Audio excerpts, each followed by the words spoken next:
Please favor for me. Do this one favor for me. What's going on, you guys? It's Candace here at Swipes and Giggles, where we give you the 411 on online dating and a little bit more. And it is Insecure Monday, where I give you a recap of the latest episode of Insecure. And this episode from season 3 is episode 4. Now, I know you're wondering, where the episode for last one? What was this? Where's episode 3 at? What had happened is so I had been watching the episodes just like y'all, same time at night, which meant I was not editing and putting it up till like 2 o'clock in the morning, and I only got 4 hours of sleep because I go to work the next day at 8, and that's unfortunate. If you see me get a little moist, it's because my room is very, very hot. I don't know why I have the window open. I did have the air on, and I can't have it on. It's because it's going to pick up a lot of noise. So I don't know what I'm going to do, but if you see me get a little moist, it's okay. So for Insecure episode 4 of season 3, we have, starting off, we have Issa moving into her new apartment as, I think, the tenant manager. And Daniel comes and drops off his boxes with her. They have a really, really sweet little moment where it was kind of like, you know, a lot of unsaid things that need to be said, but he was like, nah, bro, like, you good.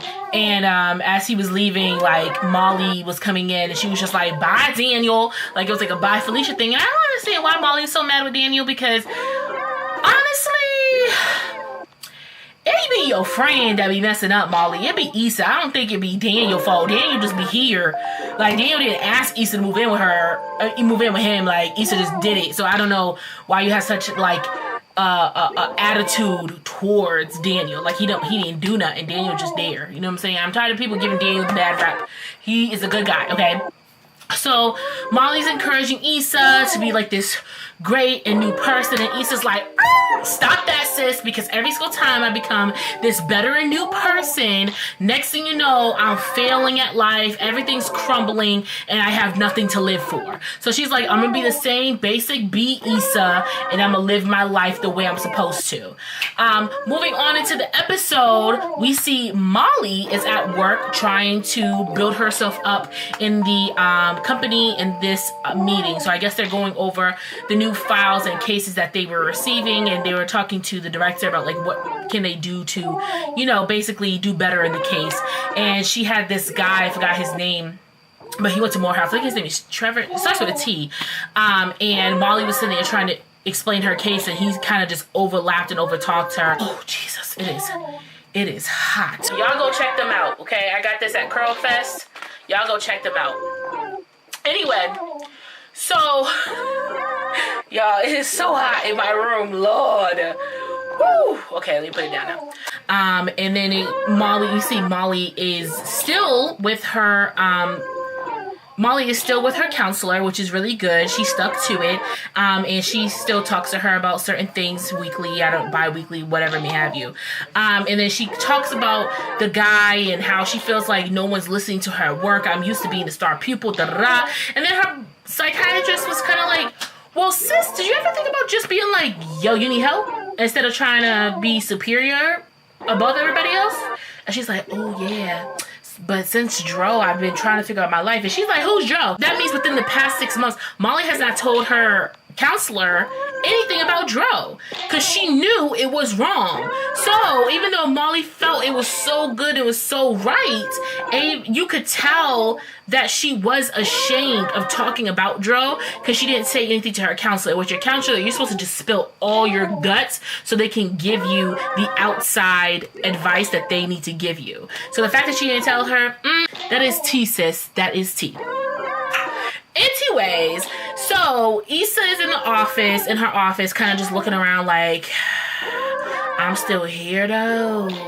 For real. And then Frida kind of tells her, well, I talked to Janet or Janet, whatever, the big boss lady's name, and basically said, I need you back outfield. So she agreed. So Issa's like, word, I'm back on the field. So Frida was like, come on, let's just meet after lunch and let's just talk about the new schools and stuff I want to introduce you to. So Issa takes it upon herself to go get some tacos. So she goes and gets a taco, and it's not a good barbecue salmon. I never heard of that one. And she goes to get it, and she bumps into Live Party, the dude who was feeling her, not the big dude with the blunt and was fighting and all that stuff. It was crazy. Anyways, so they end up talking, whatever like that. She dropped her barbecue salmon, so he ordered another one. It was going to take an hour for them to whip up 3 different tacos. That's crazy. Any which way, he was just like, well, LA doesn't really have much to offer.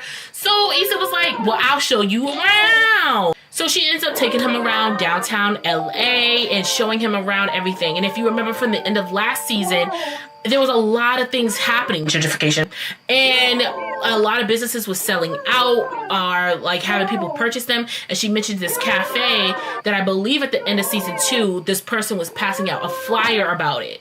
And she was like, well, this finally opened up and, yada, yada, yada. And she gets, I think, a text or an email from somebody. I can't remember right now. But then she later on goes into her old neighborhood and she gets another text from Frida saying like, oh, let's meet by 3 p.m., whatever. And the guy's just like, well, do you have time? Can we talk about more? Basically, homie was feeling Issa. The way he was looking at Issa, homie was feeling Issa. And he loved the fact that she was taking him on, a solo tour of LA. And the way he just was looking her up and down, I'm like, you want to bite that chocolate? Hey, you want to bite that chocolate? And she kind of just called Frida, was just like, hey, yo, sis, I'm not going to get back in the office. I don't feel good. I'll see you tomorrow. And they ended the night by going back to her apartment because the tacos had gotten cold, obviously. And then they started making out and kissing and getting that goody in until one of them tenants, bad behind kids, knocked on the door, told them they were locked out or whatever. So we will see what goes on with Nathan next episode. I'm hoping something positive. And she went to work and she once again spanned around the room. And Frida came around to her and was just like, hey, I got a school looking for somebody and I put your name up. Let's go talk about it. She's just like, sis, I love you and I appreciate you for all you're doing for me, but I'm quitting. Deuce, gotta go. Can't be here no more.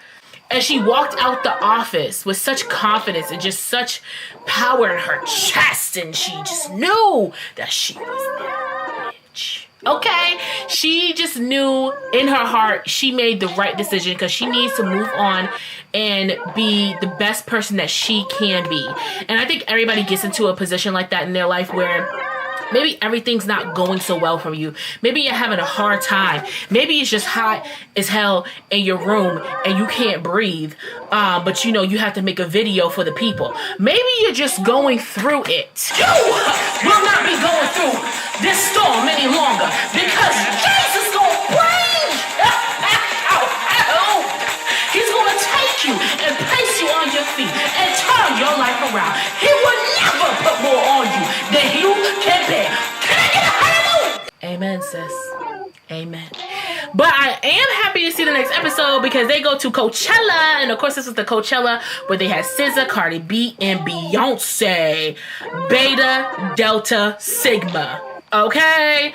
That's the bay that she had, if y'all didn't know the Greek lettering. Any which way, guys, thank you so much for watching. I appreciate you. And make sure you check in next Monday for episode 5 of season 3 of Insecure. Make sure you subscribe, like, and comment, and share, and hit that notification bell so you know when I upload my next video. I will see you guys on Wednesday. And of course, I appreciate you more than you know. Mwah.